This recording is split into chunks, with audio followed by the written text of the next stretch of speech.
Halo Tribuners, berjumpa lagi dengan saya, Mamduh Adi Prianto, host Tribun Forum.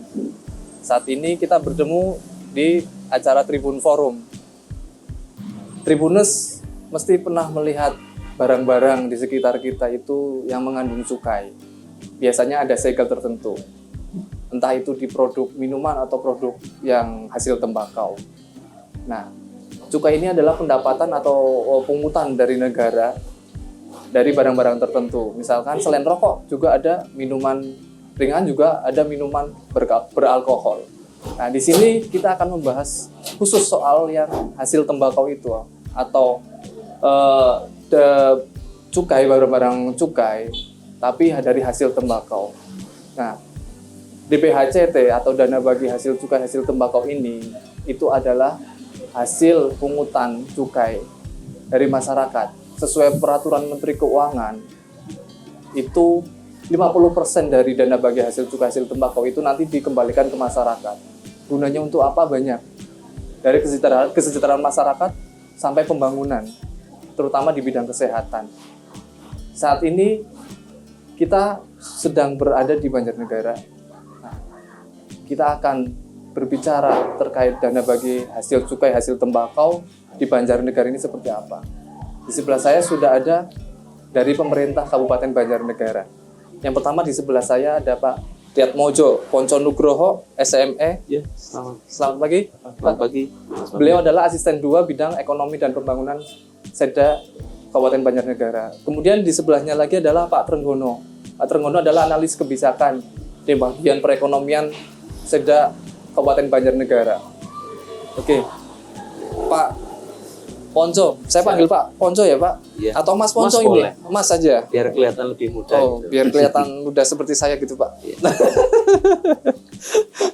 Pak Ponco, Ya.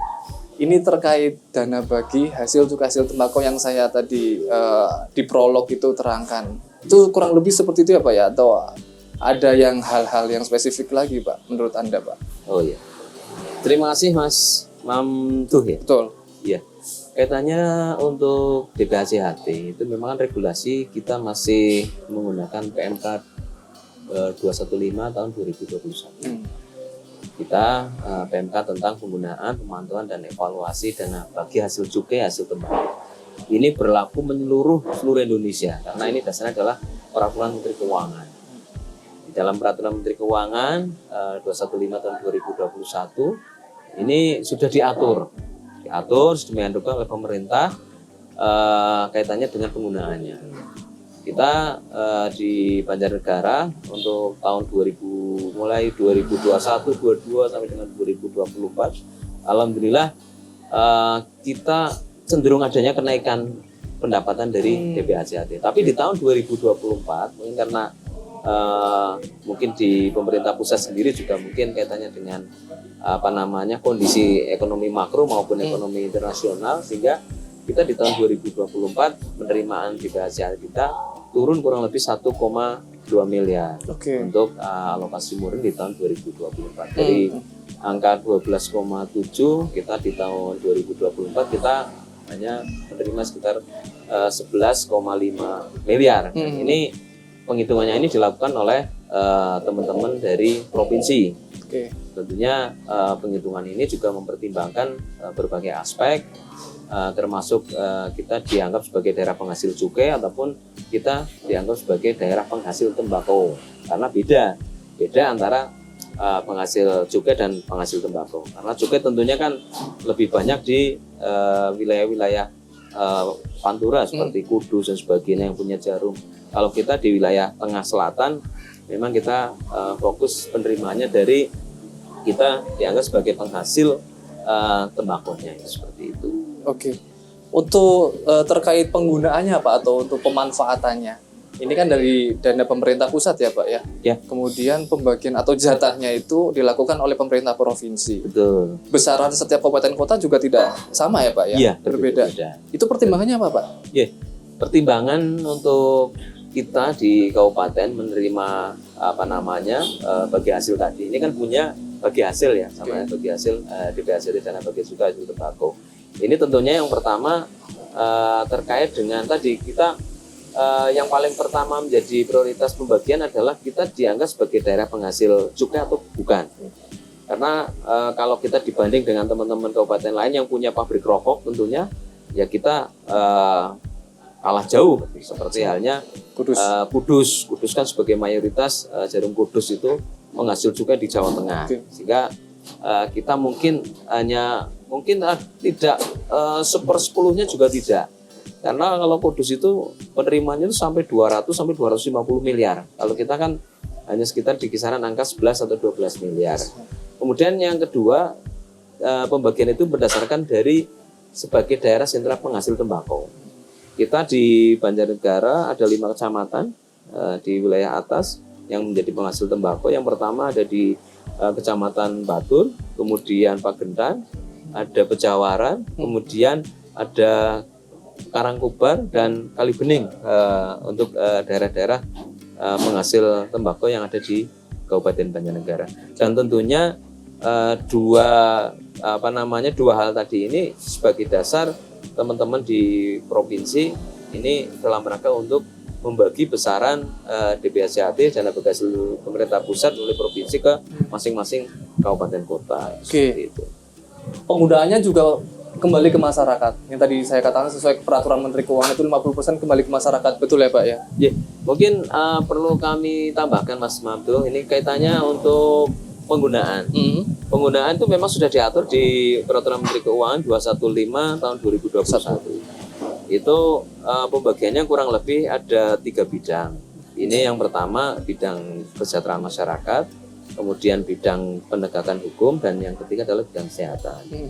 Porsinya artinya dari dana itu memang 100% kita kembalikan lagi ke masyarakat. Tapi dengan proporsional tadi, kita ada untuk bidang kesejahteraan masyarakat itu ada untuk peningkatan kualitas bahan baku. Ini kurang lebih 30%, 20% sebenarnya untuk apa ya? Kalau kita dulu ada istilah BLT ya, ataupun peningkatan keterampilan kerja. Ya.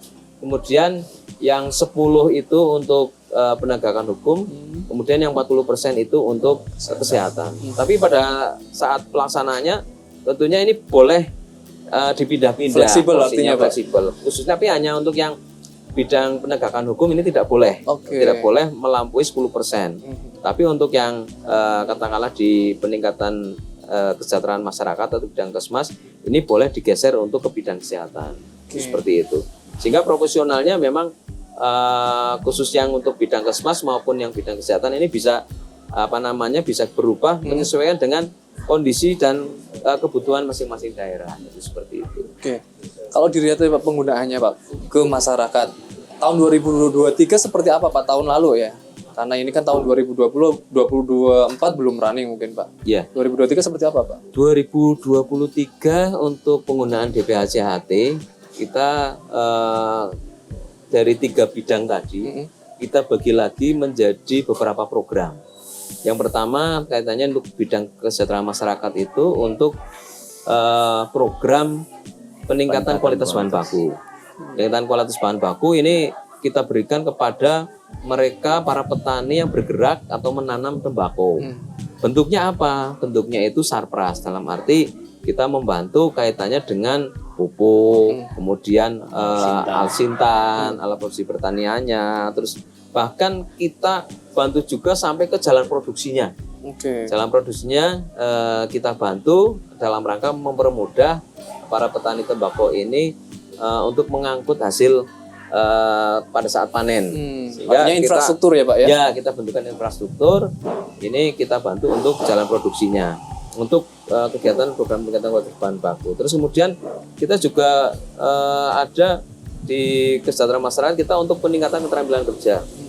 Karena kan kita Banjarnegara kan masih cukup tinggi nih angka pengangguran kita, masih sekitar di angka 6%. Nah ini tentunya dengan dana DBHCAT ini sebagian kita alokasikan untuk peningkatan keterampilan kerja. Ada beberapa program kegiatan yang kita laksanakan di teman-teman Dinas Tenaga Kerja, Dinas Penanaman Modal dan Tenaga Kerja di Senaker PMPTSP ya. Itu mereka ada beberapa kegiatan pelatihan, cukup banyak sebenarnya pelatihan-pelatihan itu ada pelatihan untuk perbengkelan, terus kemudian ada rias pengantin, ada hantaran dan sebagainya yang itu kita fokuskan, kita lokuskan pada wilayah-wilayah sebagai penghasil tembakau. Ini kita alokasikan utamakan di 5 kecamatan tadi. Juga ada kegiatan-kegiatan yang lain ini di penegakan hukum. Penegakan hukum itu juga ada kegiatan kaitannya untuk kita sosialisasi dengan masyarakat, termasuk kita bisa melalui media elektronik dan sebagainya seperti kegiatan pada pagi hari ini mungkin ya. Dengan slogan berantas rokok ilegal ya, gitu, Pak. Itu kita bahasanya dengan teman-teman Bea Cukai ya kita membahasakan seperti itu ya. Dalam arti itu salah satu kegiatannya kita ada sosialisasi, kemudian kita ada lewat media, talkshow seperti ini, terus kemudian untuk yang bidang kesehatan kita juga bantukan untuk teman-teman di dinas kesehatan. Kita perbaiki puskesmas, sarana-sarana pendukung seperti ambulan dan sebagainya. Kita bantu mereka dalam rangka upaya bersama kita meningkatkan derajat kesehatan masyarakat, khususnya ini juga pada beberapa wilayah yang memang perlu kita bantu dalam rangka untuk pemenuhan sarpas yang ada di puskesmas di Kabupaten Banjarnegara. Baik, kita beralih ke Pak Trenggono nih. Pak Trenggono ini katanya informasi orang dalam ya. Informasi orang dalam adalah orang yang sangat ahli terkait DPHCHT, dana bagi hasil cukai. Kalau besarannya seperti apa Pak Trenggono dari setiap tahun ini? Setiap tahun selalu berubah, Mas. Jadi dana yang kita terima itu tidak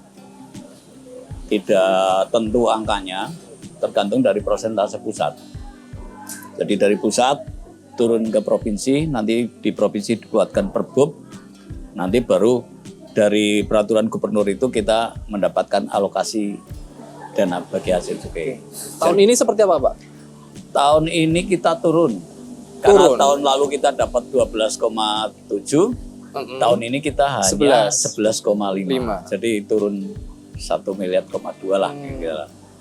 Itu faktornya apa Pak kira-kira Pak Trenggono? Mungkin fluktuatif dari pendapatan cukainya bisa, dari karena penghasilan tembakau kan tidak pasti ya. Kadang ada pas nilai surplus, ada nilai pas lagi turun juga berpengaruh. Berarti saat ini Pak Ponco berarti di Banjarnegara ini penghasil tembakau ya Pak berarti Pak. Penghasil tembakau itu kira-kira lahannya berapa Pak Ponco? Kalau di Banjarnegara itu 450 ada ya hektar, kisaran lebih 450 hektar. Memang kalau dibilang penghasil tembakau kita mayoritas memang. Mayoritas penghasil tembakau di 5 kecamatan. Kalau cukai memang kita tercatat di teman-teman Bea Cukai Purwokerto memang ada, cuma kecil kontribusinya. Hanya ada satu perusahaan ya Mas Bana. Satu perusahaan. Itu dari Atom kalau nggak salah, itu juga tenaga buruh pabrik rokoknya sendiri sangat sedikit lah rasanya. Kalau dibanding teman-teman yang di wilayah utara memang jauh karena mereka memang dominan di penghasil cukai, dalam arti penghasil rokok kan artinya mereka dominan sebagai wilayah-wilayah penghasil cukai itu seperti itu. Oke, siap. Untuk realisasi ke masyarakat Pak Trenggono itu seperti apa Pak tahun 2023 ya Pak ya? Tahun 2023 kita sudah realisasikan satu untuk peningkatan kualitas bahan baku, kita sudah berikan bantuan, ada berupa alsintan, ada berupa jalan produksi, ya, peningkatan jalan produksi, dan juga kalau yang dari bidang kesmas kan yang 50% itu Mas. 50% itu yang pertama untuk peningkatan kualitas bahan baku, terus yang kedua untuk bantuan langsung tunai yang harusnya itu 30%, tapi karena di Banjarnegara sendiri untuk buruh taninya tidak begitu banyak ya, dan buruh pabrik rokoknya juga kecil. Maka sisa dari BLT itu kita alihkan ke bidang kesehatan. Itu yang kesmas, terus ditambah lagi dengan pelatihan. Tapi Pelatihan. bentuknya bukan BLT ya Pak ya, bentuk lain ya Pak ya? BLT. Kalau BLT yang juga. bantuan langsung tunai itu BLT khusus untuk buruh tani tembakau dan buruh pabrik rokok. Oke. 12,7 ya Pak ya? Iya, 12. Habis semua ya itu Pak? Terbagi di 3 bidang. Atau beda-beda? Iya, kemarin memang direalisasi ada yang tidak bisa maksimal, tapi sisanya masuk ke Silpa untuk tahun ini. Tahun ini ya? Oke, siap. Kalau tadi itu ada berbagai bidang ya Pak Ponco? Ya. Ada dari sisi kesehatan, BLT, artinya itu kan bisa dirasakan ke masyarakat lagi ya Pak ya? Ya. Kalau saat ini yang dibutuhkan di Banjarnegara itu dari 3 bidang itu apa Pak? Ya. Terima kasih Mas Manto. Jadi kalau kita boleh dibilang kaitannya dengan kesehatan ini kita kan masih butuh banyak intervensi sebenarnya. Karena kesehatan itu kan jadi satu modal utama. Modal utama dalam rangka menggerakkan ekonomi masyarakat. Karena kalau masyarakatnya sehat tentunya kan ekonomi akan bergerak juga. Sehingga kemarin di anggaran kita di tahun 2023 maupun 2024 ini sebagian besar memang kita masih alokkan di bidang kesehatan. Kita support teman-teman yang ada di puskesmas kaitannya dengan untuk fisik gedung ataupun untuk ambulan. Ini tentunya harapan kita pelayanan kesehatan di wilayah-wilayah terutama di kecamatan itu bisa kita maksimalkan. Sehingga kebutuhan teman-teman di bidang kesehatan seperti ambulan, karena ambulan ini kan sangat strategis dalam rangka untuk mobilisasi pelayanan, terutama barangkali ada yang sakit dan sebagainya, tetap kita support ke sana. Termasuk kita fasilitas-fasilitas yang ada di puskesmas juga kita support dalam rangka untuk tadi begitu ada masyarakat sakit dan sebagainya, ketersediaan alat yang ada di puskesmas bisa kita lengkapi. Harapannya secara bertahap seperti itu dengan kemampuan dana dari DPHJAT maupun dari APBD. Karena memang kalau APBD kita kan ya kita setiap tahun kan rata-rata 2,2 atau 2,3 triliun. Tapi kemampuan untuk membantu teman-teman di dinas tentunya dengan adanya DPHJAT ini bisa paling tidak membantu teman-teman yang ada di dinas kesehatan atau yang menangani terkait dengan masalah kesehatan. Terus untuk yang petani tentunya itu terkait dengan karena kita ada kegiatan BLT juga itu, karena kan harapannya dengan BLT tadi ini bisa mengangkat buruh tani kita, ya dalam arti dari sisi kesejahteraan mereka, karena memang amanah dari PMK 215 salah satunya memang kita dialokasikan untuk pemberian BLT, bantuan langsung tunai, sehingga harapan kita petani ataupun buruh tani yang mereka mendekati garis kemiskinan lah, boleh katakanlah seperti itu, dengan adanya BLT ini bisa kita bantu dari dana tadi di BHJAT tadi, sehingga dari BLT ataupun dari yang produksi di pertanian juga itu tetap kita bantu dalam rangka kita sebenarnya juga punya APTI ya Mas Gono ya, Asosiasi Petani Tembakau di Banjarnegara ada di Pejawaran ketuanya di sana, sehingga kita harapkan dari APTI itu kemudian kita fasilitasi kebutuhannya apa, nanti pelaksananya ada di dinas teknis itu seperti itu. Oke, siap.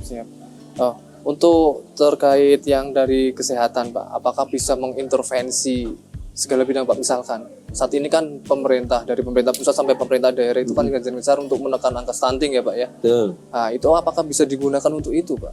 Oke. Terima kasih Mas Mamdo. Jadi kaitannya untuk yang stunting ya. Stunting ini kan program nasional ya. Betul. Pertama kita juga di masing-masing daerah itu kita punya target dalam rangka untuk pengentasan kemiskinan ekstrim atau PKE. Salah satunya kan programnya stunting ya. Betul. Ini kita dengan teman-teman Dinkes kita juga mengupayakan untuk kita alokasikan ya Mas Bono, kaitannya untuk sebagian anggaran yang terkait di bidang kesehatan itu untuk penanganan stunting. Dan ini juga diamanahkan juga tidak hanya di secara nasional tapi di dalam regulasi katanya dengan penggunaan DPHJAT ini memungkinkan untuk kita membantu dalam rangka untuk penanganan stunting yang ada di masing-masing daerah, khususnya kita di Kabupaten Banjarnegara itu seperti itu. Oke. Seru sekali Tribuners bicara terkait dana bagi hasil cukai hasil tembakau ini. Banyak sekali peruntukan-peruntukan yang bisa digunakan, terutama dari kesejahteraan masyarakat dan pembangunan, terutama di bidang kesehatan. Dari Pak Ponco, apa yang ingin disampaikan ke masyarakat, Pak? Terima kasih Mas Mamto. Ini kaitannya dengan penggunaan DPHCAT ini. Tentunya dana ini tetap kita fokuskan dalam rangka kita tentunya membantu pemerintah daerah secara meskipun dana tidak besar ya, dalam arti dengan nilai kurang lebih kisaran antara 11 atau 12 miliar. Tentunya kita harapkan bahwa ini bisa bermanfaat untuk pembangunan dan peningkatan pelayanan bidang kesehatan maupun teman-teman yang bergerak di sektor pertanian, khususnya petani tembakau. Dan tentunya penerimaan dana ini semakin ke depan ini akan semakin meningkat manakala kita juga masyarakat tertib dalam rangka untuk membeli terutama rokok-rokok yang menggunakan cukai ilegal. Karena dengan pembelian cukai ilegal ini, cukai legal ini tentunya akan meningkatkan pendapatan negara. Jadinya pendapatan negara itu akan meningkat manakala masyarakat juga membeli kaitannya dengan rokok yang legal. Kita berantas cukai ilegal, kita optimalkan pendapatan nasional yang kemudian akan nanti kita kembalikan lagi untuk memenuhi kebutuhan masyarakat yang ada di wilayah. Mungkin itu saja, Mas. Oke. Kalau Pak Trenggono ada yang ingin disampaikan, Pak? Kalau dari saya kemungkinan harapannya adalah dana bagi hasil cukai ini bisa dimanfaatkan dengan maksimal, tepat guna dan tepat sasaran. Itu ya. Jadi tidak sia-sia pemerintah membagikan dana hasil bagi cukai ini pada kabupaten kota dan bisa dimanfaatkan secara maksimal kembali lagi ke petani tembakau dan masyarakat pada umumnya. Begitu, Mas. Oke. Begitu Tribuners, perbincangan saya dengan Pak Poco selaku asisten 2 bidang ekonomi pembangunan dan Pak Trenggono selaku analis kebijakan di bagian perekonomian Seda Kabupaten Banjarnegara. Sebelum mengakhiri saya punya pantun Tribuners. Paring Banjarnegara lewat tanjakan semingkir.